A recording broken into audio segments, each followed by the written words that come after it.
Anak muda itu ada. Selamat datang di podcast Surabaya Mengaji. Foya-foya, tua kaya Bincang raya, ringan berfaedah. masuk surga. Yang paling saya khawatirkan kepada kalian itu dua hal. Tulul. Podcast Surabaya Mengaji.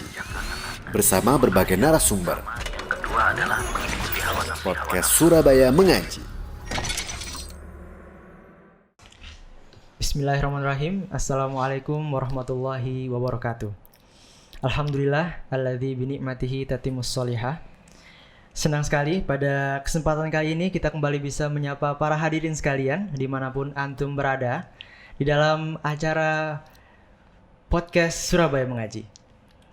Pada kesempatan kali ini kita akan berbincang-bincang mengenai beberapa permasalahan yang akan dikumpas tuntas bersama guru kita, Masya Allah Ustazuna Abu Ubaidah Yusuf As-Sundawi.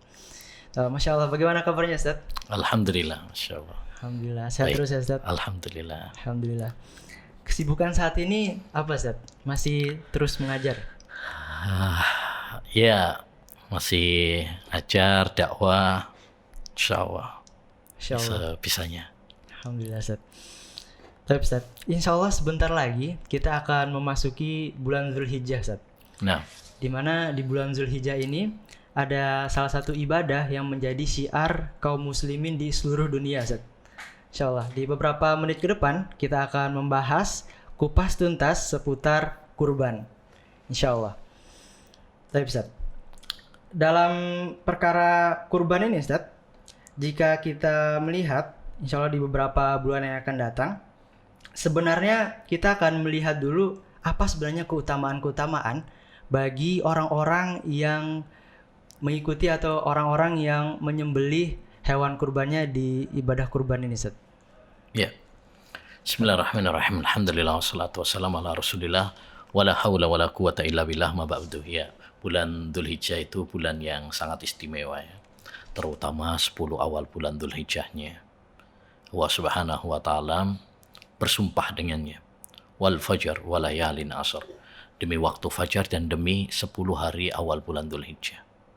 Bahkan Nabi SAW mengatakan, "Ma min ayyamin al-amalu shalihu fihinna ahabbu ila wa min hadhil ayyamil ashr." Tidak ada suatu hari yang lebih istimewa, lebih dicintai oleh Allah daripada 10 awal bulan Dzulhijjah.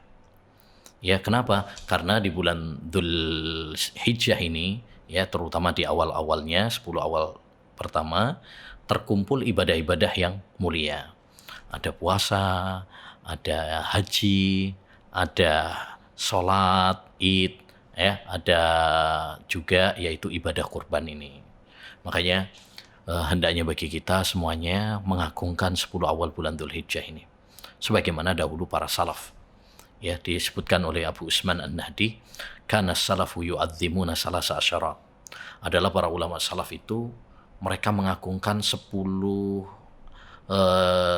dari 10 hari. 10 awal bulan Dzulhijjah, 10 awal bulan Muharram, dan 10 akhir Ramadan. Ya, mereka sangat mengagungkan sekali. Ya, bahkan diantaranya disebutkan Abu Sa'id bin Jubair, salah seorang tabi'in yang mulia. Kalau sudah masuk 10 awal bulan Dzulhijjah itu, beliau meningkatkan semangat ibadahnya sampai-sampai nggak ada yang bisa menandinginya.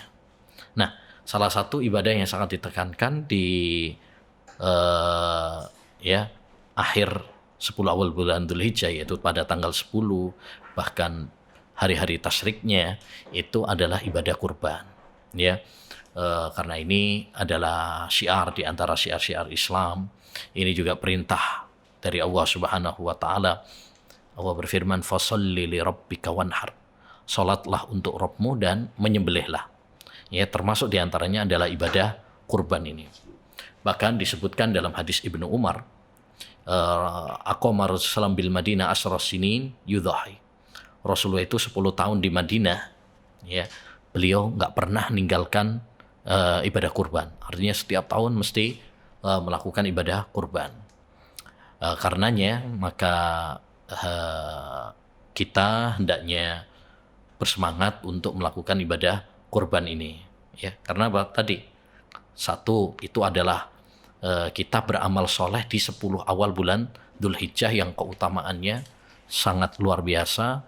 Dia adalah hari-hari terindah, dia adalah hari-hari yang sangat dicinta oleh Allah Subhanahu wa taala. Maka kita dianjurkan beramal soleh, termasuk kurban. Nah, yang kedua, ini adalah perintah Allah Subhanahu wa taala tadi. Ya, Allah memerintahkan kita untuk berkorban. Yang ketiga, ini adalah sunnah Nabi sallallahu alaihi wasallam, ya, Nabi nggak pernah meninggalkannya.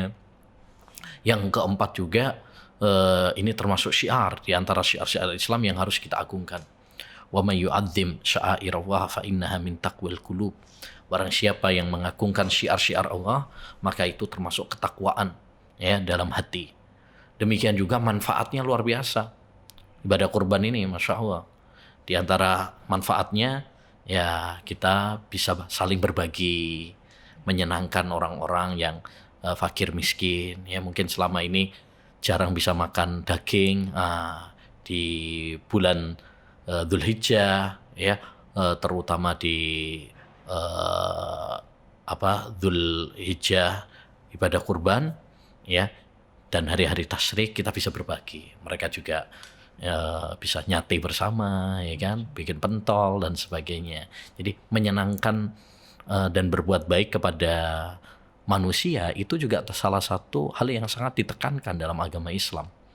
Ya, disebutkan dalam hadis, min afdalil a'mal sururun tudkhilu fi qalbi ahi. Termasuk amalan yang paling baik, kamu menyenangkan hati saudaramu. Ya, apalagi para fakir miskin dan sebagainya. Makanya di antara hal yang sangat ditekankan pada hari raya itu adalah kita menampakkan kegembiraan dan membuat orang lain gembira. Ya, makanya kita nggak boleh pada hari raya Idul Adha dan hari-hari tasyrik itu puasa itu nggak boleh. Supaya kita bersenang-senang. Kata Nabi, ayyamut tasyrik ayyamu aqlin wa syurbin wa dzikrin lillah. Hari-hari tasyrik itu tanggal 11, 12, 13 itu adalah hari untuk makan, minum. Jadi untuk bersenang-senang, tapi jangan lupa wa dzikrin lillah. Ya, dan dzikir kepada Allah. Artinya walaupun kita waktu itu adalah makan, minum, tapi jangan lupa, makan minum kita adalah untuk mengingat Allah, agar kita semakin kuat dalam ibadah kepada Allah Subhanahu wa ta'ala. Jadi, ibadah kurban ini ibadah yang sangat mulia, ibadah syiar di antara syiar Islam. Maka mari kita semuanya semangat untuk menyemarakkan syiar ini. Ya, lebih-lebih bagi mereka yang diberi kemampuan oleh Allah Subhanahu wa ta'ala rezeki. Jangan lupa untuk berkorban tahun ini, ya, karena pada harta-harta kita ada hak untuk mereka yang membutuhkan. Wallahu a'lam. Insya Allah, ternyata cukup banyak ya Ustaz keutamaan-keutamaan dari ibadah kurban ini. Ya.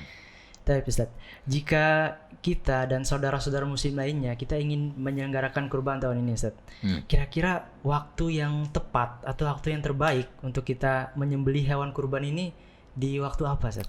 Ya. Tentu yang paling utama pertama adalah pada tanggal 10 itu. Ya, pada tanggal 10. Yaitu hari raya Idul Adha-nya itu.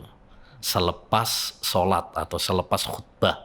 Ya, khutbah hari raya Idul Adha. Itu waktu yang paling utama. A'zamul ayyami indallah yaumun nahar wa yaumul qarb. Karena kata Nabi SAW, sebaik-baik hari di sisi Allah SWT adalah hari penyembelihan. Hari penyembelihan itu yaitu hari raya Idul Adha itu. Jadi upayakan kita di tanggal 10 itu. Di tanggal 10 setelah menjalankan sholat. Jangan sampai sebelum. Ya, masih habis subuh misalkan sudah disembelih, jangan. Nggak boleh. Itu kalau kita nyembelihnya sebelum sholat, itu dianggap sembelihan biasa. Sembelihan biasa. Kata Nabi SAW, man dhabaha qabla an yusalliya falyadbah makanaha ukhra. Siapa yang menyembelih ibadah kurban, ya, menyembelih hewan kurban itu sebelum sholat, suruh ganti. Ya, karena nggak sah sebagai ibadah kurban, ya. Bukan berarti haram, nggak. Itu tidak dianggap sebagai ibadah kurban, itu daging biasa saja. Ya, jadi kalau ingin kurban, pastikan kita menjalankannya setelah sholat. Ya, setelah sholat, jangan sebelumnya. Dan yang paling utama adalah tadi tanggal 10 selesai sholat hari raya Idul Adha. Ya, lebih bagus lagi setelah khutbah. Kan bisa aja habis sholat langsung pulang duluan misalkan. Padahal khutbah belum selesai. Nah, itu sah juga, tapi yang paling utama adalah setelah khutbah selesai. Itu yang lebih utama. Boleh nggak malam hari? Boleh. Kalau misalkan mau menyembelihnya malam hari juga boleh. Sebagian ulama ada yang memakruhkannya, tapi tidak ada dalil yang melarangnya.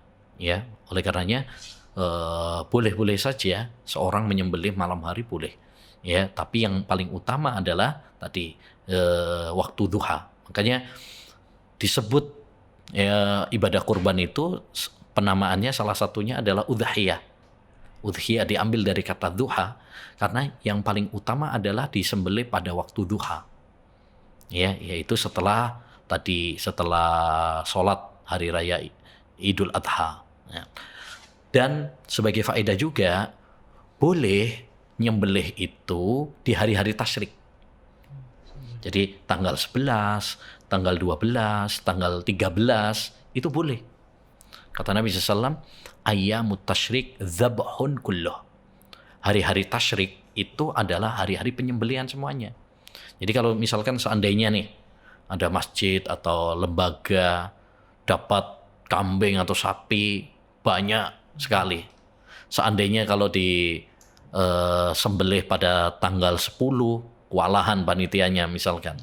Akhirnya sebagian ditaruh di hari tasyrik misalkan. Nggak ada masalah. Nggak ada masalah, itu masih sah sebagai waktu untuk penyembelihan. Jadi intinya waktu yang paling utama tanggal 10 itu yang paling utama, dan pastikan setelah sholat, lebih bagus lagi setelah khutbah Idul Adha. Ya, yang nggak boleh adalah kalau sebelum sholat, nah itu nggak boleh. Kalau misalkan malam boleh, ya malam hari juga boleh, tidak ada larangannya. Dan diperbolehkan yaitu menyembelih pada hari-hari tasyrik, tanggal 11, tanggal 12, tanggal 13. Nah setelahnya udah nggak ada lagi. Ya, setelahnya sudah nggak ada. Jadi pastikan akhir itu tanggal 13. Jangan ditunda-tunda lagi. Wallahu a'lam. Ya. Insyaallah. Berarti yang paling afdal nih tanggal 10. Nah, itu kan makanya orang kan hari raya kurbannya itu tanggal 10-nya itu yang ditunggu-tunggu. Insyaallah. Iya.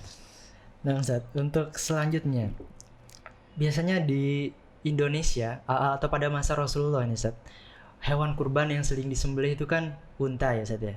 Biasanya unta gitu.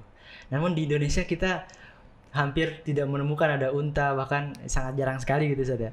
Nah, sebenarnya apakah hewan-hewan lain itu bisa untuk digunakan atau disembelih pada saat hari raya kurban ini, Ustaz? Hewan-hewan apa saja yang sebenarnya kita boleh untuk sembelih, Ustaz? Ya. Ibadah kurban ini kan ibadah ya. Dan ibadah itu harus memenuhi 2 syarat. Syarat yang pertama adalah ikhlas lillahi jalla wa'ala.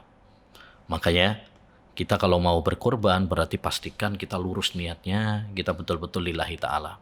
Fasholli li rabbika wanhar. Salatlah untuk Rabbmu. Jadi bukan untuk yang lain, bukan cari pujian, bukan qul inna sholati wa nusuki wa mahyaya wa mamati lillahi rabbil alamin. Sesungguhnya sholatku, sembelihanku, hidupku, matiku untuk Allah. Ini syarat yang pertama. Maka orang yang ingin berkorban, luruskan niat. Jangan sampai karena mencari pujian, riya, dan sebagainya. Yang kedua adalah, syarat yang kedua amal ibadah diterima itu harus sesuai dengan tuntunan Rasulullah SAW. Termasuk dalam ibadah kurban, ya ini harus sesuai dengan tuntunan Rasulullah. Salah satunya yaitu jenis ibadah kurbannya. Jenis ibadah kurban sudah ditentukan, yaitu dari bahimatul an'am. Kata Allah SWT, walikulli ummatin ja'alna mansakan liyadhkuru ismallah ala ma razaqahum min bahimatil an'am. Ya. Setiap umat itu memiliki mansak, ya, yaitu sembelihan, ya, ibadah kurban yang kami jadikan agar mereka menyebut nama Allah Subhanahu wa taala. Makanya kalau kita ibadah kurban itu kan harus nyebut nama Allah Subhanahu wa taala dulu, atas apa yang Allah rizkikan berupa bahimatul an'am. Bahimatul an'am itu binatang ternak. Ya, binatang ternak berupa unta, sapi, dan kambing. Itu namanya bahimatul an'am. Ya. Oleh karenanya, kalau kita mau berkorban, pastikan dari 3 ini. Unta, sapi, termasuk dalam hukum sapi juga adalah kerbau. Ya. Kemudian yang ketiga adalah kambing. Selain dari 3 ini, berarti nggak boleh. Misalkan kalau ada orang nyembelih, aduh saya nggak mampu nih kambing, nggak mampu sapi, nggak mampu unta, ya saya mampunya ayam misalkan atau bebek, nggak sah, ya. Kenapa nggak sah? Karena tadi jenis hewannya sudah ditentukan. Kita dalam ibadah itu bukan berdasarkan hawa nafsu kita, keinginan kita, tapi ada panduannya, ya ada panduannya. Karena sudah ditentukan jenisnya, kita nggak boleh dengan jenis-jenis yang lain, ya. Kalaupun memang tidak mampu, alhamdulillah Allah tidak membebani kita kalau memang tidak mampu. La yukallifu nafsan illa wus'aha. Allah tidak membebani jiwa seorang jika memang di luar dari kemampuannya. Kalau memang kita tidak mampu, ya Allah tidak mencatatnya sebagai dosa. Ya, intinya hewan kurban itu ya sudah ditentukan jenisnya, yaitu unta, sapi, dalam hal ini termasuk adalah kerbau. Kemudian yang ketiga adalah kambing. Selain daripada itu nggak boleh. Ayam, bebek misalkan, apalagi korban perasaan. Nah, itu nggak boleh juga. Nggak ada tuntunannya dari Nabi Sallallahu Alaihi Wasallam.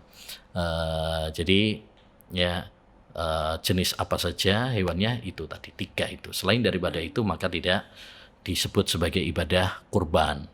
Ya, silahkan kalau mau misalkan nyembelih ayam misalkan untuk ayam goreng silahkan, tapi tidak disebut sebagai ibadah kurban gitu. Karena ibadah kurban ini ada aturannya. Ada aturannya, salah satunya adalah dari jenisnya sudah ditentukan. Ya, maka tidak boleh selain dari jenis yang sudah ditentukan. Bahkan umurnya pun sudah ditentukan. Ya, itu yang disebut dengan musinna. Kalau unta misalkan 5 tahun, nggak boleh kurang dari 5 tahun. Kalau sapi 2 tahun, nggak boleh kurang dari 2 tahun. Kalau kambing 1 tahun, ya nggak boleh kurang dari 1 tahun. Artinya ibadah kurban ini sudah ada ketentuan-ketentuannya, rambu-rambunya. Ini harus kita ketahui, ya. Makanya penting ya bagi panitia kurban, demikian juga bagi orang yang ingin berkurban untuk belajar terlebih dahulu, ya, tentang terkait ibadah kurban ini, ya. Karena sebagaimana kata Imamul Bukhari, bab al-ilmu qabla al-qaul wal amal. Ilmu itu sebelum berucap dan berbuat. Jangan sampai nanti kita berkurban tapi ternyata banyak salahnya. Ya, terjatuh dalam kesalahan-kesalahan termasuk dalam ibadah kurban ini, terutama para panitia-panitia. Nah, ini harus belajar tentang fikih kurban supaya terhindar dari kesalahan-kesalahan dalam masalah ini. Wallahu a'lam. Ya, Ustaz. Berkaitan dengan kepanitiaan yang biasanya mendekati hari H ini akan sangat sibuk, Ustaz. Jadi akan ada kepanitiaan dari berbagai lembaga gitu, Ustaz, untuk menyelenggarakan penyembelihan hewan kurban. Namun dari beberapa orang ada yang memilih untuk menyembelih sendiri gitu, Ustaz.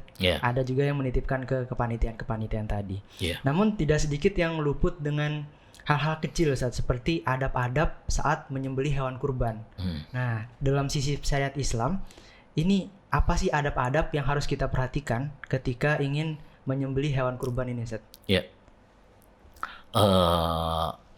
Yang pertama tadi ya, kita kalau mau kurban itu yang paling utama adalah kita menyembelih sendiri, itu lebih utama. Tidak mewakilkan. Bukan berarti nggak boleh mewakilkan, tapi kalau kita menyembelih sendiri itu lebih utama. Karena Rasulullah SAW dulu ketika berkorban itu nyembelih sendiri.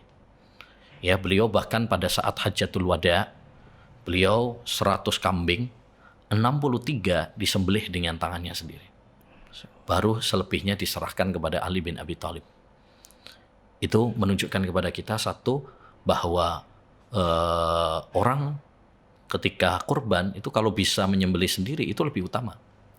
Satu, agar dia merasakan ibadah. Agar dia merasakan ibadah. Ya, kita misalkan nih, kalau kurban, kemudian kita terjun langsung, kita melakukan langsung, sendiri, tidak diwakilkan, itu akan lebih terasa rasa ibadahnya itu daripada kalau kita wakilkan. Itu yang pertama. Yang kedua, kita bisa lebih yakin. Kalau kita wakilkan, ini kadang-kadang timbul keraguan, sudah disembelih belum ya? Ini yang nyembelih baca bismillah enggak ya? Gitu. Tapi kalau kita ini melaksanakan sendiri, itu bisa lebih yakin. Ya, lebih yakin. Tapi kalau seandainya mau diwakilkan juga boleh. Rasulullah SAW juga tadi mewakilkan kepada Ali bin Abi Thalib gitu. Tidak mengapa juga. Tapi yang lebih utama adalah kalau kita bisa menyembelih sendiri, itu lebih utama, lebih afdol. Adapun tentang adab-adab menyembelih, ya banyak. Yang paling penting mungkin pertama tentu jangan lupa baca bismillah. Ya, jangan lupa baca bismillah, karena sembelihan yang tidak dibacakan bismillah, nah, nanti sembelihannya tidak halal, ya, karena setiap sembelihan agar halal harus disebut nama Allah Subhanahu wa taala, supaya kita selalu ingat sama Allah Subhanahu wa taala. Termasuk ketika kita kurban ini, kita ingat bahwa ini saya kurban, ini saya peruntukkan untuk Allah Subhanahu wa taala, gitu. Yang kedua adalah hendaknya kita berbuat baik sama binatang ini. Bagaimana bentuk berbuat baiknya? Yaitu dengan menajamkan pisau kita. Jangan sampai pakai yang karatan, tumpul gitu ya. Tapi yang yang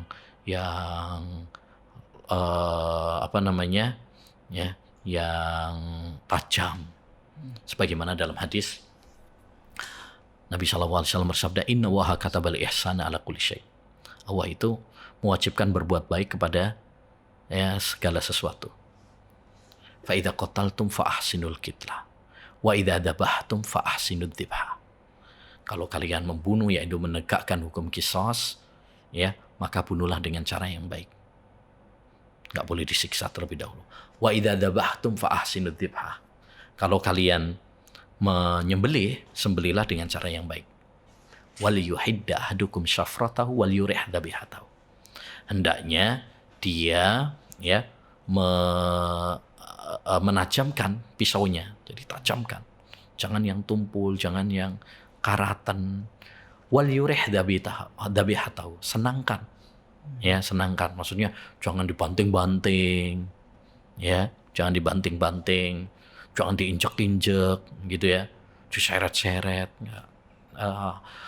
Perlakukan hewan itu dengan baik. Karena Islam ini, Masya Allah, ya luar biasa.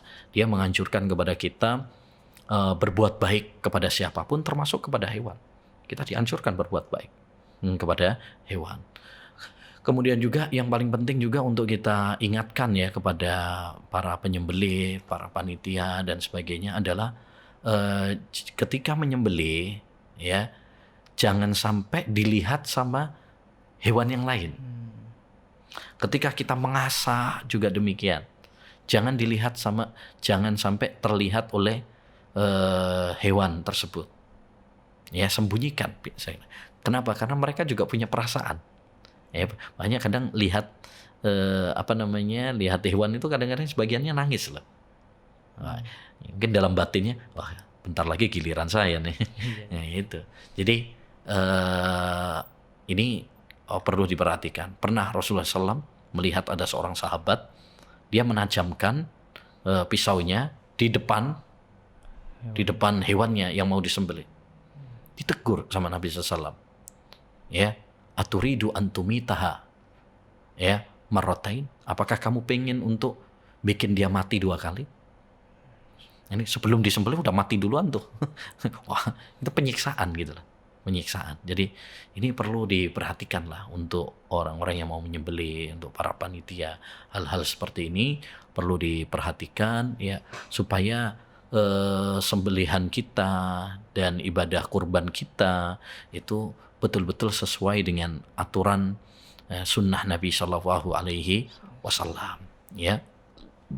Kemudian mungkin yang paling penting juga ya untuk diperhatikan oleh para panitia, yaitu bagaimana kita amanat ya dalam menjalankan titipan-titipan orang ini, kemudian dalam pembagiannya kepada para fakir miskin ya betul-betul dilakukan secara jujur dan amanah. Jangan sampai mereka yang sudah menitipkan ya kemudian kita berbuat curang. Ya, kita berbuat curang. Karena masalah harta ini kan masalah yang rawan ya. Inna likulli ummatin fitnah wa fitnatu ummatil mal. Setiap umat itu memiliki ujian, dan ujian cobaan terberat umatku adalah dalam masalah harta. Ini ada orang titip misalkan, titip duit untuk dibelikan hewan kurban. Ya, kita harus semaksimal mungkin. Jangan nanti uangnya dicariin yang murah-murah, yang krempeng. Padahal sebenarnya uangnya lebih misalkan. Ya, jangan. Ya, demikian juga ketika kita bagi harus amanah. Ya, jangan sampai misalkan untuk panitia yang paling banyak sama keluarganya, justru yang para fakir miskin malah nggak dikasih misalkan. Itu contoh-contoh saja. Jadi intinya hal-hal seperti ini perlu untuk diperhatikan oleh para panitia, demikian juga oleh penyembelih ya, supaya sembelihan kita betul-betul lillahi ta'ala sesuai dengan syariat Islam ya, halal ya, dan berbarokah insyaallah. Insyaallah.